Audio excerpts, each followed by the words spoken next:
Olá, senhores. Em nosso último encontro, nós passamos do Marco Civil da Internet, que já tínhamos visto, até a Lei Geral de Proteção de Dados, que ficou com um exame generalizado, claro, né? Uma lei muito extensa. Aqui a ideia é apenas dar conhecimento aos senhores, mas contando com a leitura da lei. E agora, contando aí com o adiamento da sua vigência, né, uma vez que foi aprovada o projeto aí relativo aos direitos privados, e isso vai impactar também no direito do consumidor. Mas vamos lá. Existe uma correlação entre a Lei Geral de Proteção de Dados, o Marco Civil da Internet e o cadastro positivo, né? Então, a Lei Geral de Proteção de Dados, ela vem numa extensão aí, dentro, complementando o escopo legal do Marco Civil da Internet. Então a gente tem o Marco Civil da Internet dando as primeiras ideias e a ideia de responsabilidade civil decorrente aí da utilização da internet, a responsabilidade dos provedores, de quem coloca a informação, quem é o usuário, ela dá só de forma generalizada, obviamente, em respeitando aí o direito do consumidor, o princípio da neutralidade da rede e tudo aquilo que nós vimos.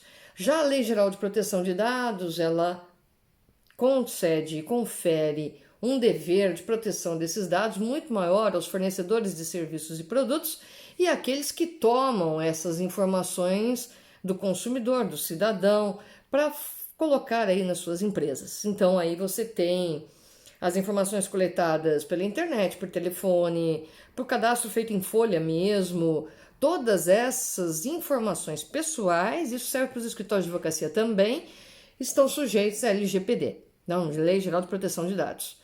Ora, você tem que proteger a privacidade, já vimos isso, é um direito importante, está lá no âmbito dos direitos da personalidade, tem que ser protegido. Em tempos de internet, aplicativos e coisas mil, e ainda aí há poucos passos de uma sociedade digital, que eu ainda trato como uma sociedade aí, como uma sociedade que ainda não tem, ela é uma sociedade tecnológica, mas ainda não chegou no aspecto digital. O aspecto digital está agora correndo, vai nos atropelar, né? A inteligência artificial já está aí, né? A gente antecipou o futuro, portanto, alguns cuidados nós temos que ter. Pois bem, todos os dados que os senhores passam para os advogados, para uma concessionária de veículos, porque você monta ali um cadastro, para qualquer outra coisa, imposto de renda, SUS, todos esses dados, tem que existir um sigilo, tem que existir um direito à sua privacidade, que não pode ser respeitado. Então a Lei Geral de Proteção de Dados, ela veio para exigir um cobro, uma cobrança com relação à proteção desses dados. Essa proteção de dados tem que ser fornecida por quem está coletando. Tem que ser dado segurança. Imaginou se o banco não dá segurança? Ele me solta um cartão de crédito e ele não tem mecanismo de segurança? A gente sabe que tem inúmeros mecanismos violadores. É por isso mesmo que tem que existir protocolos de segurança. E olha que a gente usa agora num único aplicativo ou no seu celular, no seu smartphone, você coloca ali todos os seus documentos, como a gente já comentou. Então você coloca a sua carteira de habilitação, você coloca toda essa informação está lá. Se alguém roubar o seu smartphone e tiver acesso à senha, por isso que eles implementaram as formas de desbloqueio ou de acesso. Se houver acesso a sua senha de celular, do smartphone, ele vai ter uma série de informações suas com as quais ele pode abrir conta em banco, sacar dinheiro, contratar serviço. Então isso realmente tem se tornado um fator de ônus, de grande preocupação. Porque entendam que você certamente, como consumidor, vai cobrar isso daí da empresa e ela não vai poder alegar que isso foi um caso fortuito, porque é a obrigação dela ter protocolo de segurança. Ou então não oferte o serviço se você não tem protocolo de segurança ou seguro para pagar por eventual lesão. É essa a questão atinente à proteção de dados. Os dados sensíveis, que a gente comentou aqui, não podem ser comercializados, a proteção é muito mais ampla, né? Então a gente trabalhou como dados sensíveis, eu até passei para os senhores, esse quadro vai estar disponível hoje, né?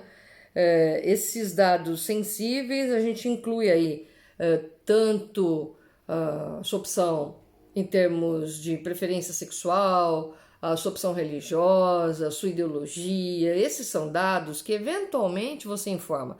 E eles não são comercializáveis, eles não podem ser de qualquer forma, sem sua autorização, manifestados. E a gente tem visto uma violação muito grande a esse tipo de cuidado com o tratamento de dados, né? Então, infelizmente, nós temos ainda os direitos protegidos pela lei, que a gente viu que é um elenco pequenininho, né? Até, né? E o consentimento que a lei prevê é um consentimento que no direito do consumidor não será válido, então sempre que se tratar de direito do consumidor, a gente vai ter aí uma restrição. Com relação ao cadastro positivo, eu gostaria de fazer uma consideração. O cadastro positivo é uma lei criada em 2011, a Lei 12.414 de 2011, mas ela teve lei complementar, hein? Lei complementar número 166 de 2019. Então, o cadastro positivo foi alterado. Os senhores vão ter que fazer uma compatibilização, e é por isso mesmo que deu rolo, porque a LGPD ela já tinha sido publicada quando foi feita a alteração do cadastro positivo. Então, será necessário fazer aí uma inteligência, uma interpretação harmônica, tanto do cadastro positivo como da Lei Geral de Proteção de Dados, né? Porque, tecnicamente, no cadastro positivo se existe aí uma comercialização de dados e a Lei Geral de Proteção de Dados veio exatamente no sentido contrário, falando, não pode. Eu não posso pegar os dados da concessionária e já checar no banco se ele tem crédito para aquilo. Ou o banco pegar os dados da Receita. E hoje isso daí virou, desculpe a expressão, uma esbórnia, né? Então, esses dados eles estão flutuando por aí. Tecnicamente não pode. Isso vai dar maior confusão com a entrada em vigor da Lei Geral de Proteção de Dados. Aí que a gente vai ter muita demanda para aquela Autoridade Nacional de Proteção de Dados, a ANPD, que já foi criada em 2019 também. Então, essa Autoridade Nacional de Proteção de Dados, ela já é existente, embora a lei não tenha entrado em vigor ainda, né? Então, já existe a Autoridade Nacional de Proteção de Dados. Vai ser uma coisa complicada, porque a gente vai ter muita gente recorrendo, pedindo, sobretudo nos casos de incidência do CDC, a violação aí a direito defendido pelo Código de Defesa do Consumidor, sobretudo o direito à intimidade e à privacidade. Pela prática de ato ilícito, vão querer cobrar a correspondente indenização por dano moral, se outro dano não houver, né? Então, nós teremos um acirramento de demandas se não houver efetiva compatibilização desses mecanismos. Pois bem, gente, veio a internet, vocês vão falar assim, Maria Helena, chegou a internet, mas não mudou muita coisa. Essa é sempre uma grande discussão, né? Chegou a internet, ela é apenas mais um meio de comunicação ou de levar informações, ou ela trouxe uma revolução nas informações? Acredito que ela revolucionou tanto os meios de comunicação, tanto é que a gente viu toda aquela diferença de mídia digital, né, rede social. Você tem aí mídia social, rede social, nós temos aí hoje uma série de diferenciações e de uma atuação cada vez mais presente, os senhores estão vendo essa aula, portanto, cada vez mais presente na vida dos senhores e no nosso cotidiano. Quer queiramos ou não, essa é uma realidade que veio para ficar. E com ela você tem, portanto, uma linguagem eletrônica, que não deixa de ser uma linguagem, né? Já é tratada dessa forma, que merece maiores reflexões, né? O comércio eletrônico, no seu início, ele foi tratado e restrito apenas a empresas, né? Era aquele B2B, Business to Business, né? Então, B2B, é uma sigla que vocês vão encontrar, é o Business to Business, porque era assim que era determinado, quer dizer, a internet só era possível e essas compras só eram possíveis entre empresas. Aí você teve uma ampliação quando o comércio varejista começou a se utilizar, né? E hoje você tem até plataformas de mercado que são usadas pelo comércio varejista. Você tem o comércio varejista começou a utilizar-se do business to consumer, então o B2C, né, tá aí, né? Essas nomenclaturas vocês vão encontrar, sobretudo quem vai pesquisar sobre o tema vai achar alguma coisa referente a isso, com essas siglas, né? E com isso veio a necessidade de regulamentar, né, gente? E tem muita regulamentação específica para ser feita nesse setor. O espaço virtual ele vem crescendo, ele tinha um crescimento mais restrito nos últimos anos. Agora, com essa pandemia, o crescimento foi alavancado, porque é uma tentativa de sobrevivência de muitas empresas, essa ampliação do segmento online, do atendimento em casa. Então, começaram uma série de mudanças dentro das empresas, o que vai acarretar uma crise, uma recessão econômica tremenda pela perda de empregos, mas vai criar um outro setor aí ligado exatamente a essa entrega, a entrega de mercadorias, aquilo que está envolvido com business to consumer, então que é o que veio para ficar. Pois bem, essas regulamentações, a gente tem alguns temas que são comuns, um deles é a privacidade, né? Então a gente vai regulamentar, aquele cartão vale para a próxima compra? Já automático. Não, hoje você já tem plataforma que você pode deixar o seu cartão e eventualmente pagar com o PayPal, né, por exemplo. Então você já faz o pagamento com um clique, né? Então você já deixou ali cadastrado, então se for pagamento com um clique, pronto. Então você já pode fazer.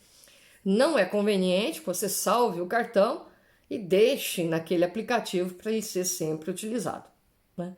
Aliás, as boas empresas já têm essa prática de segurança de zerar o cartão. Então, elas não vão salvar o seu cartão para facilitar a sua vida. Até porque elas não sabem se você estará com o mesmo smartphone, se estará com o mesmo número. Então, melhor não, porque senão não vai sobrar processo para elas. Então, isso daí é comum hoje, elas zeram o seu cartão. Tirando o Uber, né, que você já deixa ali para usar, iFood. Tem alguns que você já deixa. A Amazon, muita gente já deixa. Tem outros que não, limpam todo o histórico, que é uma garantia pessoal que se recomenda, né? Limpe o histórico para não ficar aí sobrecarregado em termos de informações, né? Então, fica essa sugestão aos senhores. Mas a gente não tem só problema com a privacidade, a gente tem problema com os hackers. Porque aí o problema não é nem da empresa, né? Tem hacker que invade o sistema da empresa e tem hacker que invade o seu, né? E aí você tem os seus dados capturados por um terceiro. O grande problema são os hackers. É interessante porque no Brasil, gente, o Brasil é o único país do mundo que tem uma universidade de hacker. Você pode comprar revista nas bancas, vai ter lá uma revista para hacker. O mundo inteiro combate hacker. Aqui você faz uma universidade para hacker, né? Então, fica difícil, né? Então, o hackeamento, que é uma grande preocupação em termos de mundo, né? Aqui ele acha um campo mais amplo. Mas vai falar assim, mas o hacker brasileiro, ele o hackeamento no Brasil ele é menor. Não, os senhores talvez tenham menos informação da quantidade de coisas que é hackeada. Mas a gente tem que tomar cuidado ao entrar em aeroporto, já desligar o celular, porque basta um laptop para poder hackear o seu celular, se ele não tiver a devida proteção, a maioria não tem, né? Então, tem algumas coisas que com um mínimo de conhecimento, um mínimo já é algum conhecimento mais específico, você consegue fazer. Não deveria, mas consegue. Então, a gente tem que tomar também os nossos protocolos pessoais de segurança. Conquistar e fazer esses protocolos pessoais de segurança é tão importante quanto você manter aí ou exigir daquele que fornece o serviço ou da empresa para onde você entregou o cadastro que mantenha esse sigilo. Então, uma coisa é sigilo cadastral, outra coisa é o acesso à informação que você tem que dar para efeitos de uma compra e que depois você deixa lá, sobretudo o cartão, né?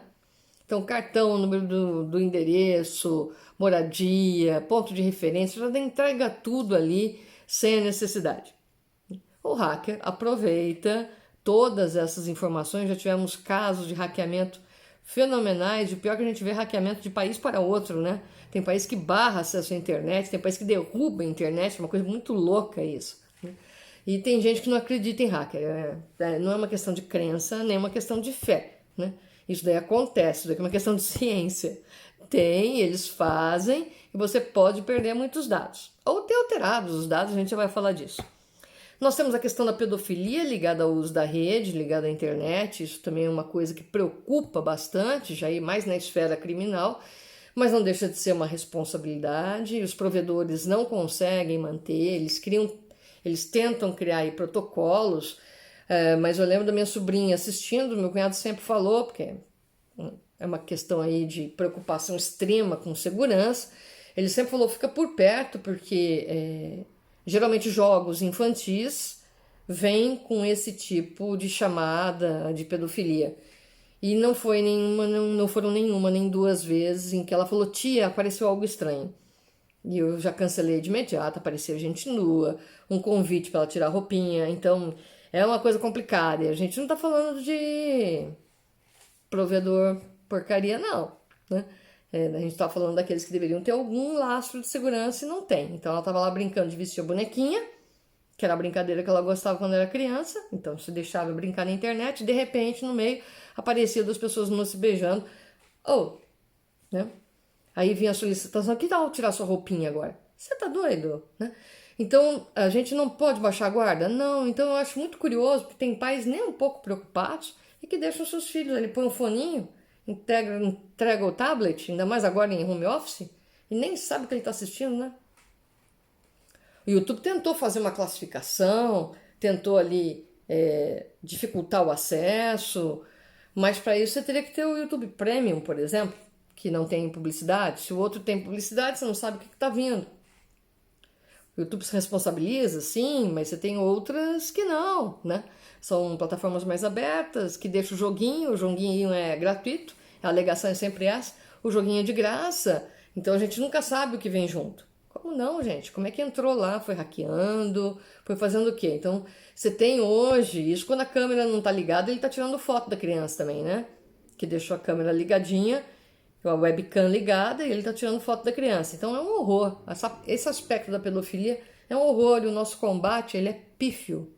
Ele é ridículo perto do volume de preocupação que isso deveria gerar em termos de cuidado com a infância, né?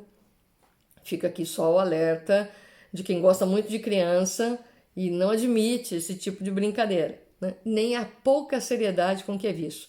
Isso é uma coisa que eu vivo comentando em aula, né? É visto de forma pouco séria, porque criança não vota, né? Então você se preocupa só com quem vota. Idoso, criança, você deixa de lado, eles não votam. Então, o brasileiro que cuide, né? Não é bem assim que deveria funcionar. A publicidade dirigida, que é uma coisa que a gente ainda vai trabalhar. Então, a gente tem aí a publicidade dirigida, que é feita com base nos dados que coletaram dos senhores. Então, já vamos fazer uma publicidade dirigida. Se alguém está assistindo e está vendo o símbolo aqui, certamente a publicidade que eu vou receber, os senhores também vão receber, estará ligada ao símbolo da camiseta, por exemplo, né? Então, se a gente fala muito de um tema, aquele tema vai ser objeto de publicidade dirigida. O senhor comprou 3 livros de mistério, a hora que o senhor abrir de novo ali, eles vão te ofertar livros de mistério. Aí você fala, nossa, que delícia, já sabem o que eu gosto. Nossa, que absurdo, violaram sua privacidade, estão mapeando seus dados e estão gravando. O que não é permitido, porque provedor é para busca. Ele é um buscador, ele não tem que reter. Se ele é um buscador, você deleta, acabou a busca. Não, os buscadores estão retendo os dados e com base nisso e nesse comércio feito por eles, esses dados aparecem como publicidade dirigida para você. Então a gente tem aqui uma questão muito séria que a gente vai discutir em direito do consumidor, né? Ao término do semestre de consumidor A, a gente discute esse assunto. Em responsabilidade civil, basta saber que esse é um tema que será abordado em direito do consumidor, porque é um tema complicadíssimo da publicidade dirigida, que tem se tornado cada vez mais comum. Gente, vocês estão assistindo live. O que acontece? Você entra no YouTube da vida ou no Instagram, já aparece uma live do mesmo tipo de música que você assistiu a live anterior. Assistiu sertanejo? Vai aparecer todas as trocentas lives sertanejas de hoje.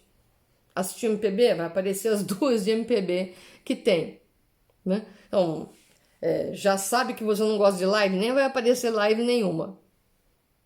Mas é isso, gente. É uma publicidade dirigida? É dirigida. A publicidade que é feita na hora que você visita qualquer grande empresa já é dirigida. Se eu entro no Pão de Açúcar para fazer compra, ele vai falar: quer que salve a sua compra anterior? Vamos repeti-la? Não, não vamos repeti-la. Mas por que que ele salvou? Se eu fiz a compra, ele zerou meu cartão, por que que ele não zerou o cadastro? Não, é para facilitar a sua vida. A gente sempre compra a ideia do sossego, né? A gente vai pela ideia do sossego, pela ideia da tranquilidade, esquece a segurança, esquece aquilo que é direito nosso. Então, limpa o cadastro, né? Então, não tem que ter ali. É e-commerce, não é investigação. Compra coletiva, vai dar muita confusão, já deu, né? Deve ter diminuído de uma forma absurda agora, mas eu lembro, eu estou falando de Campinas, que aqui é a festa da época, né? Aqui era tudo sazonal em termos de restaurante, agora tem uma sazonalidade só, tá tudo fechado. Mas antes você tinha ali a época do temaki, só tinha compra coletiva de temaki, né? A época dos paleteiros, coitados dos paleteiros. Abriram trocentas lojas para vender sorvete, depois se cansaram dos paleteiros, faliram tudo. Aí foi o açaí, abre 400 de açaí, aí fecha tudo, né? Então aqui existe uma rotatividade muito grande. Agora é o hambúrguer, trocentas de hambúrguer abertas, até vocês mudarem de ideia. Agora começou a tapioca. Fala sério, né, gente? Né? Então aí vocês vão ter aqueles que sobrevivem ao povo, né? E aqueles que vão embalados na ideia de, vamos abrir nesse segmento que ele é muito bom, só que não, né? Porque o povo vai mudar de ideia. O povo daqui é de uma maldade incrível. Espero a galera investir legal, aí depois falar, cansei, né? E esse povo, para não perder tudo que foi investido, eles entram nos sites de compra coletiva, né? E vendem, fazem oferta. Procon, Groupon, Peixe Urbano, Pobre Urbano, tá tudo lá, né? Então o senhor vai lá, faz seu pedido, ganha o seu voucher.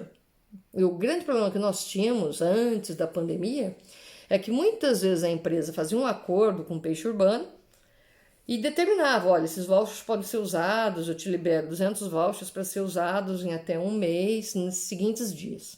E o que fazia o Peixe Urbano? Liberava os 200 vouchers, dava o maior rolo no restaurante, ninguém era atendido, todo mundo saía insatisfeito. Ficou uma coisa horrorosa, né? Cabeleireiro, mesma coisa. Então, gente, site de compra coletiva é para tomar muito cuidado, né? E esses sites viraram moda no país, né? Os Groupons da vida, Decolar, você já compra, agora não decola mais, mas você já compra ali, já está voltando a decolar. Já compra hotel, já compra passeio, já compra tudo. Acabando com as agências de turismo, que agora já se encerraram mesmo. Então, você tem aí realidades muito complicadas que vieram com o e-commerce, tá? Compra coletiva foi uma delas. Só que às vezes você compra achando uma coisa, vai lá, é outra, e é o que eu sempre digo, né? Você não vai ter um público cativo. Na verdade, você está ocupando o dia ocioso. Aquele dia tem uma baixa de procura, eu forneço o cupom. Quando eles não aprontam essa com você, dava certo, né? Mas já vi muito cabeleireiro reclamando, muito dono de restaurante reclamando, porque eles não tinham administrado de hotel, porque eles não tinham administrado nos dias que foram solicitados. Não é à toa que começou Booking, Trivago, né? E outras coisas. As redes sociais, que a gente já tratou, e os aplicativos, né? Que é esse tormento que nós temos, né? Porque eles guardam tudo, né?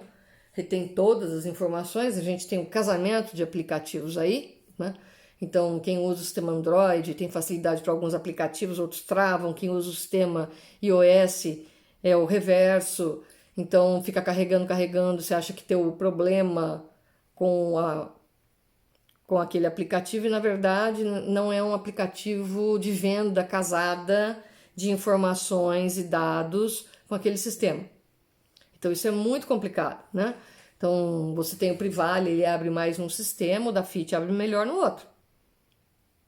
Abre mais rápido. Senão você pensa que é a sua internet, fica aquele negócio carregando. Aí você desiste e vai para o concorrente. Então, concorrente é que é cliente daquele. Vê o tempo que demora para abrir o Google Maps num sistema Apple. E como vai rápido o Waze. Faz o inverso no Android.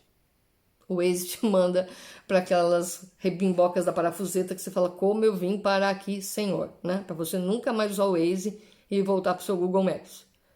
É assim a vida, Então, existe aí um comércio casado, não permitido, imoral no mínimo e ofensivo e lesivo ao direito do consumidor, feito às escâncaras pelas empresas, e o consumidor, e muitas vezes o cidadão nem sabe, né? Tá lá brigando com a Claro, com a Vivo, com a Oi, fala assim, é um absurdo, isso daqui não tem a velocidade, tava bom meu telefone até agora, tava até agora porque você resolveu pegar um aplicativo que não é casado com o sistema que você usa. Se você pegar o concorrente dele, você consegue até fazer uma brincadeira em sala de aula, que é colocar assim, põe a livraria e já vê como é que completa, que basta você começar a livraria, dependendo do sistema, ele já jogava para uma ou para outra. Ele já completava, né? Livraria Cultura. Ou então antes completava com Livraria Saraiva. Agora já completa com outras, mas você já tem ali na abertura, você mal terminou de escrever livraria, já vinha o nome. Você fala, opa, não posso nem escolher. Não é? Então tem alguns que te mandam para o Mercado Livre, tem outros que te mandam para o AliExpress. Vai ser o primeiro que vai aparecer.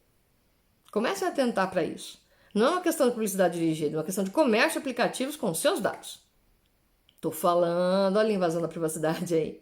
Depois vai vir a publicidade dirigida em cima disso, mas aí nós temos um probleminha de casamento de aplicativos não regulamentado ainda. Complicado isso, né? A gente vive nessa sociedade tecnológica, né? Ainda não uso o termo digital, e com os regulamentos e os regimentos ainda de uma sociedade de consumo, porque ela vai casar as duas coisas, vai ser uma sociedade tecnológica de consumo, é isso que nós temos hoje, né? O comércio eletrônico é uma faceta que era mínima, depois começou a se tornar expressiva, agora vai crescer, e se ele cresce, a outra coisa que precisa crescer para regular vai ser o aspecto normativo. Tem que vir lei específica sobre comércio eletrônico e e-commerce e tudo mais, não só a Lei Geral de Proteção de Dados. Vai ter que dar um passo além, porque a gente tem que cuidar das responsabilidades civis. Né? Quando que a responsabilidade civil é do Mercado Livre, quando ela será de quem ofertou o produto dentro do Mercado Livre. E o Mercado Livre que cobra para fazer a publicidade das empresas e dizer, olha, vou conseguir tanto de venda para vocês, e não faz. Não, mas ele não tem como prometer. Ah, mas ele prometeu.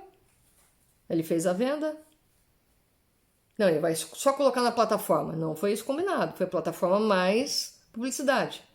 O que está dando de problema? Isso vai resolver tudo em responsabilidade civil. Quem responde pelo quê? Seja a briga da empresa com a plataforma ou o meio digital que ele escolheu. No caso, aí você tem essas plataformas, né, os marketplaces. Então, é a briga das empresas com o marketplace e com aquilo que ele ofereceu. E a briga do consumidor com todo mundo. Falando assim, espera um pouquinho, né? Tem que chegar para mim. Às vezes chega quebrado, aí um fala assim, eu sou só intermediário, foi fulano, mas você que me ofertou aí, fez a publicidade. Pela publicidade estava em ordem. Cadê a responsabilidade pela descrição do produto? Não, eu sou um mero agente intermediário, só coloco na plataforma. Quem está vendendo é ele, você tem que pedir a responsabilidade civil direto para ele. Aí, pessoalzinho de responsabilidade civil, tem que responder essa. Né? Quem é que arca com a responsabilidade civil nessa questão tecnológica? Tá? Então, fica aí, alterou-se aí a dinâmica toda dos contratos, óbvio, né? Então, com e-commerce você tem um volume de contratação muito mais rápido, tudo que você faz ou é informal ou tem aquela rolagem que é de pura adesão, que você lhe concorda com a política de privacidade para poder usar o aplicativo, senão você não usa. Né?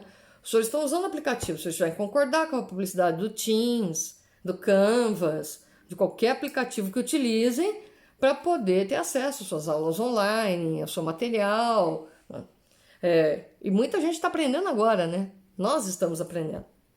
Porque tem alunos que são refratários à tecnologia, tem professores que têm dificuldade com a tecnologia.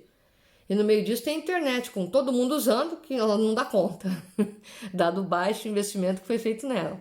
Então, dependendo da região, você não consegue um bom acesso, embora você tenha um alto pacote, né? Que é uma coisa muito curiosa. Existe o pacote que você compra e existe o mínimo que eles têm que fornecer. Então, às vezes você compra um pacote alto, mas eles estão te fornecendo o mínimo. E a hora que você vai processar, eles falam, não, a gente está oferecendo o mínimo. Gente, isso é horrível, né? Então, não. Eles tinham que oferecer pelo menos metade daquilo, e não o mínimo. O mínimo acho que é um décimo, uma coisa assim. Então, se eu tenho 120 GB, eles têm que me oferecer quanto? 12? Que eles estão em ordem? Que é minha briga aqui? Não, eu quero pelo menos 60. Veja que eu não tô pedindo 120, hein? Porque eu sei que eu perco. Mas eu tô na discussão com a empresa para conseguir 60, porque com 60 eu consigo maior autonomia.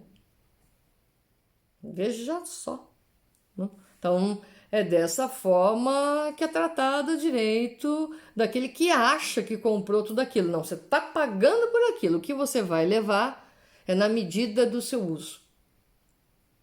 E do tipo de rede, se é domiciliar, se é comercial, a banda de internet. Tem uma série de elementos aí que vão fazer flutuar a responsabilidade. Bacana, né?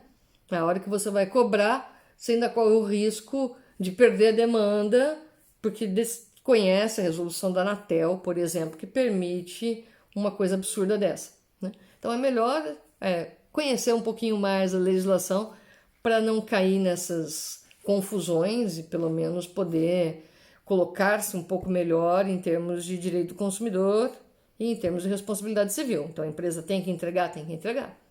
Eu acho curioso, né? Porque quando eu peço um prato tem que vir inteiro, né? Não pela metade, nem com 10%. Só faltava, né? Você pede ali. Ai, que saudade de comer um entrecote. Você pede um entrecote, só vem o quê? A batatinha? E um pedacinho? Não, tem que vir inteiro, né, gente? Por que que no meio digital é diferente? Por que quando eu falo de operadora de telefonia é diferente? Transmissão de dados é diferente. Tem que ser a mesma regrinha. Marilena, mas são mercados diferentes. Ah, então agora chegando no denominador comum. Aquela perguntinha do início da aula. Então a gente, na verdade, está falando de realidades distintas. Internet não é só meio, ela revolucionou. Então ela tem que vir com a legislação compatível, gente. Não adianta só proteger dado. É verdade, já ajuda, mas não adianta só a proteção de dados. E não adianta só o Marco Civil da internet. A gente vai ter que fazer toda uma regulamentação do e-commerce mesmo. Um pouco mais aprofundado. Até para ver essas outras questões que ainda não foram tratadas nessas leis, né? Então, tá aí, a gente tem essas alterações de contratos. Fica muito difícil, né? Isso é uma coisa que eu sempre falo para os alunos, a gente saber quem é que está contratando. Se o pai deixa o iPad ligado, a criança pode fazer o contrato. E aí? A gente tem a questão da capacidade contratual, perfeito. Mas se deixou seu iPad ligado. Tanto é que isso foi motivo de uma briga contra a Apple perdeu, que antes a Apple dava um delay de 5 minutos. Então, depois que você desligava o seu aplicativo e tudo mais, ficava ali mais 5 minutos o seu cartão, caso você quisesse fazer a próxima compra. Tá, então com isso o pai saía de perto, o filho comprava jogo. Aí o pai não conseguia se tornar. Não, porque o senhor é responsável. Agora não, agora eles têm que derrubar, né? Então se saiu, você saiu. Não é voltar de novo e autoriza a compra. Tem até um mecanismo para você autorizar, mas aí você é responsável, você está assumindo esse risco. Teoria do risco, o risco passou para você. O risco era da empresa e você assumiu esse risco. Você falou, não, pode, no meu caso, pode sim, até depois de 3 minutos, depois derruba. Então, se eu fizer compra nesse meio período, não preciso digitar senha de novo, número do usuário, nada, já está autorizado, né? Mas isso daí foi feito por conta do excesso de crianças com acesso aí à internet dos pais e fazendo comprinha, né? Bobeia, para ver se não aparece um joguinho diferente. E tudo baratinho que eles compram. E depois fala assim, foi sem querer. Eu quero ver estornar tudo isso agora. Então, são contratos de adesão, são contratos em que você acaba fornecendo dados, né? Porque vai ter os seus dados nessas plataformas. A responsabilidade do fornecedor ou do provedor de internet foi bastante alterada no Marco Civil. Vocês vão ter que dar uma lida na LGPD e verificar agora como é que ficou, porque ela ficou bem mitigada, a responsabilidade do provedor de internet, né? Então, ainda tem, né, mas a responsabilidade, a extensão dessa responsabilidade hoje é objeto de discussão, tá? Então tá aí uma coisa bem interessante. A gente sabe que as publicidades, a gente vai aprender ainda que tem publicidade abusiva, tem publicidade enganosa, mas fora isso, no meio eletrônico a gente tem spam, né? A gente tem pop-up, né? Ou pop-up, que são aquelas janelas indesejáveis que abrem ali toda hora automaticamente, quando você menos espera, abre aquilo, você tem os banners, você tem os cookies, então nós temos aí uma variedade com nomenclatura própria que também tem que ser examinada, né? E a gente tem o craqueamento, né? Os crackers. Nós temos os hackers e os crackers, para quem não sabe, né? A gente tem as duas coisas. O cracker é aquele que monta a página fake. Então ele pega a sua e monta uma parecida com dados para levar o cidadão para aquela página e capturar os dados dele. E isso vai te dar uma dor de cabeça tremenda, porque a pessoa achou que entrou na loja e que está comprando na loja. Vai fazer a compra na loja e você não tem dado nenhum da pessoa, porque na verdade eles modificam anúncios, os crackers, colocam anúncios falsos que tem promoção. Tem muita loja que teve inúmeros prejuízos por causa disso, gente. Porque foi anunciada uma promoção que não existia. Cracker entrou ali no site da loja, jogou uma promoção que não existia. The People saiu comprando, depois aplica o CDC na cabeça da galera, a loja tem que fazer valer. Agora ela pode provar que foi um cracker. Boa sorte ali, nós temos um mecanismo para isso, mas isso exige mais conhecimento e gasto. Às vezes compensa mais até fazer jus aí ao pagamento de eventuais reclamações e tirar aquilo, mas o cracker, ele atormenta mesmo, ele cria informação falsa e a gente tem aqueles que criam sites falsos, né? Você entra lá, você digita lá determinado site, achando que está entrando no site, ele te encaminha, olha que você vai ver na destinação é que tem algum errinho ou alguma impropriedade de nomenclatura que poderia te informar que você está num site que não é o verdadeiro. Mas a maioria está com pressa, não vai olhar e aí vai dar uma bela discussão, né? A empresa vai falar, por que o senhor não examinou direito, ó, e não percebeu, o erro é absurdo. Aí você vai falar assim, mas pera um pouquinho, quem tem que cuidar disso é o senhor está sendo clonado, o senhor não sabe.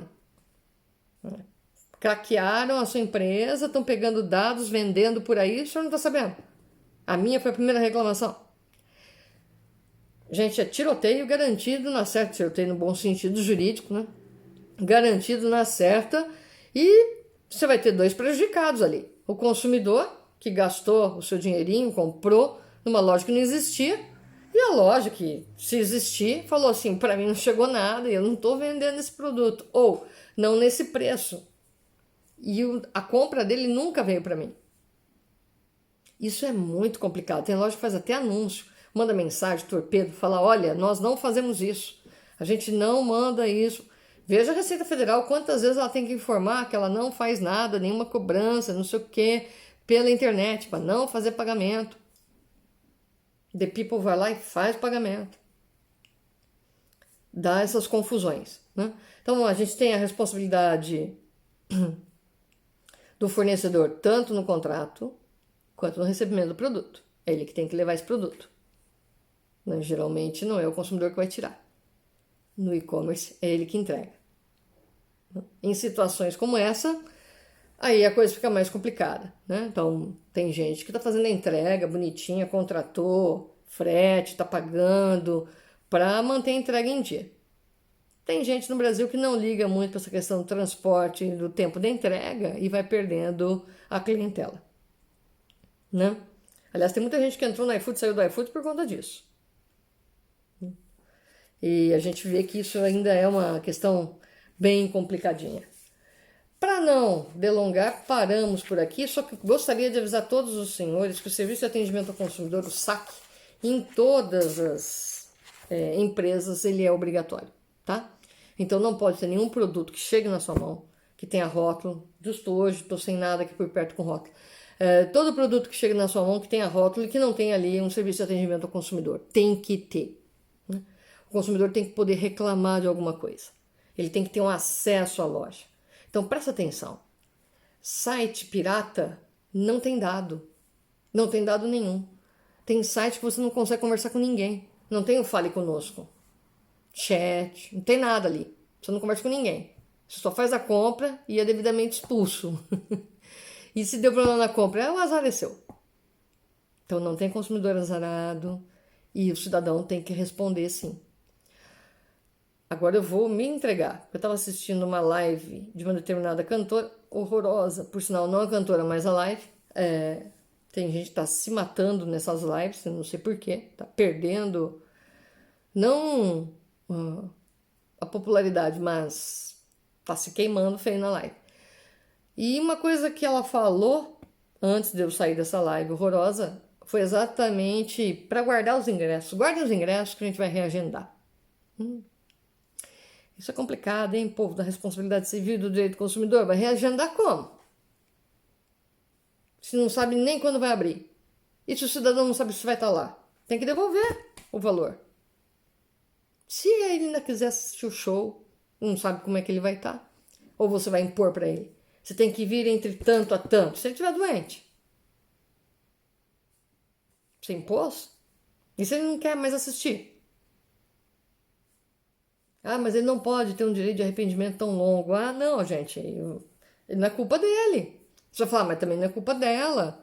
Tá bom, gente, mas devolve o ingresso. Vende para outra pessoa que naquela oportunidade queira assistir. Me parece mais coerente, mais correto. Particularmente não gostei nada da falta de suporte jurídico, nem da ousadia da pessoa em propor uma coisa tão ineficiente numa época em que as pessoas deveriam ter um pouquinho mais de cuidado com aquilo que falam, dada a sensibilidade daqueles que estão ouvindo, né? Então fica só mais essa aí advertência e estranhou-me muito esse tipo de coisa, porque tem alguns que não devolveram o ingresso, o dinheiro do ingresso, mas estão falando que vão programar. E aí, se você não puder assistir, você pega o seu dinheiro. Perfeito. Não foi o que foi falado. O que foi falado é guarde o seu ingresso porque ele ainda vai valer. Eu vou até lá. E você vai me assistir. Tá, e se não quiser? Não teve a opção do e se não quiser, que os outros deram. Isso daí nem deu. Né? Teve gente que já suspendeu. A pessoa ainda falou, continuam as turnês programadas para, acho que agosto, setembro. A temeridade, né? Então, são situações mais complexas. Você está correndo o risco, você assumiu o risco. Não você, consumidor que comprou. E sim a pessoa que está lá assumindo que ela estará lá naquela época e estará tudo normal. Assumiu um belo risco. E se contrapôs a um dos direitos mais importantes. Então tá aí a privacidade na sua forma mais elástica, indo até a área da tecnologia, né? Tem esse livro que eu recomendo a todos, chama-se Direito das Tecnologias, do Tarcísio Teixeira e do Alan Moreira Lopes, que são os coordenadores, pela Provil. Eu sei que assim apareceu o contrário, então vocês me desculpem, tá? Então, Direito das Novas Tecnologias, fala sobre a mobile law, a segurança digital, a legislação eletrônica comentada, tem bastante aqui, vale a pena mesmo.